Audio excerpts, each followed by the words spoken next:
అందరికీ నమస్కారం. నిన్న ఏదైతే నా బర్త్డే పార్టీ జరిగిందో ఒక చిన్న ఇంట్లో పార్టీ లాగా ఒక ఫ్యామిలీ ఫంక్షన్ లాగా జరుపుకోవాలన్న ఒక ఉద్దేశంతో ఆ రిసార్ట్లో మా అమ్మా నాన్నల కోరిక మేరకు మా అమ్మా నాన్నలతో కలిసి మా ఫ్యామిలీ మెంబర్స్తో కలిసి నేను జరుపుకోవడం జరిగింది. అక్కడ మా అమ్మా నాన్న ఫ్రెండ్స్, మా ఫ్యామిలీ ఫ్రెండ్స్, మా టీమ్ మెంబర్స్ మాత్రమే ఉండడం జరిగింది. అండ్ అట్లనే లిక్కర్ ఉండడం జరిగింది, సౌండ్ సిస్టమ్ ఉండడం జరిగింది.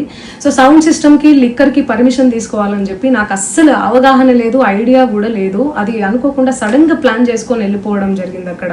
సో అందుకు నాకు అవగాహన లేదు, లేకుంటే నేను డెఫినెట్లీ నేను తీసుకునేదాన్ని. నాకు అసలు గైడెన్సీయే లేదు. ఎవరైనా గైడ్ చేసినా కూడా నేను పర్మిషన్ తీసుకునేదాన్ని, లేకపోతే నేను ఎందుకు ఇలా తెలిసి చెయ్యను కదా. సో ఇదంతా ఇలా తెలిసి అయితే నేను తప్పు చేయలేదు, తెలియకుండా ఇది జరిగిపోయింది.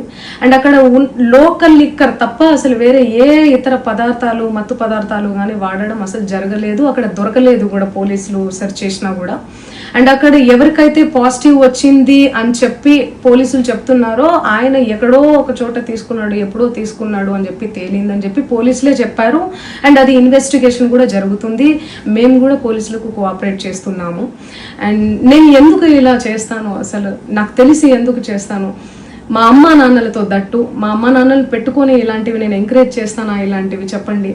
అండ్ ఒక రోల్ మోడల్గా ఒక ఇన్స్పిరేషనల్గా ఉండాలని అనుకుంటాను, కానీ నేను ఇలా ఎందుకు నేను చేస్తాను. సో ప్లీజ్ దయచేసి మీడియా మిత్రులకు నా విన్నపం ఏంటంటే ఆధారాలు లేని అభియోగాలు నా మీద అస్సలు మోపద్దు ప్లీజ్.